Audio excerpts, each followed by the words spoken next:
Nereye geldi lan? Şey, yolu temizliyor. Bazen bir savunması ayrılısı Anasını ne mi diyelim? yağ yok da soğuk gitti. Abi ne yapayım? Ağzı yol oturur diye yok böyle. Mehmet'e uğraşmışım.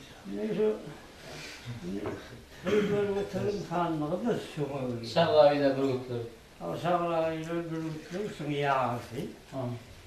O ağlarına Mehmet'e uğraşmışım. değildi. Sonra anasını iyi görürler otursun. Bizim tarafı Balkan tarafı, Etrek Balkan neyleri, vesaire. Gurgun neyli asliyeti. Hivo neyleri daha sonra taraf. Değerli gurgun neyli. Sonra inni alt kurumdu, sokuyorlar oturun kanlı değiller hem sınırın almışlar. Hivo değillerden sonra ne böyle, böyle sonra yiterini, savaşsızlık neticesinde sonra yağarsa ayrılıp gözü kadar yerine sağına zor kalktı, çilpti. Bunu kasattın, ağlattı.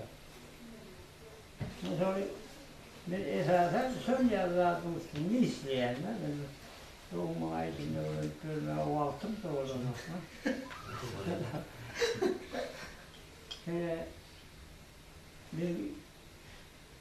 Ben yoktu, sağ yok, aydın yok diye ne yazarak kasattın oraya da. Biz nerede oldu?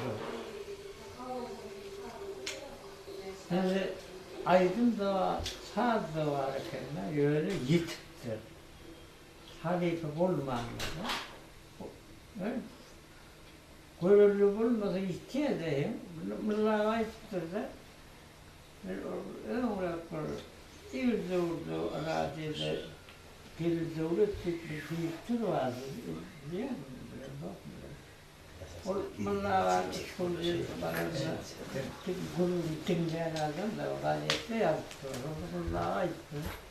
Yok, bir Türkmen halleri yok, bulmanı dediğinde, yarım saatte doğamışsam, nerede gitti?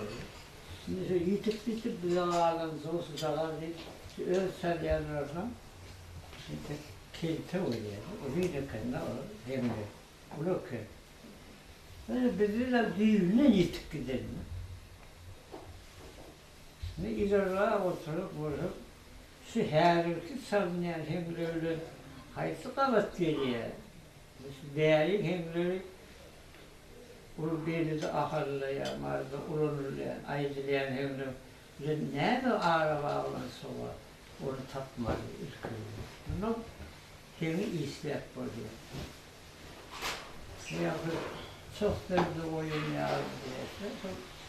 Zaten para kural temizli diye de çekpeki. Ya kavluma bağımda ne? O hays geçlerden onlar bile yok. Böyle sonra hüngüzenirdi. Mesela onlar nur verdi ağda, idiyada onu.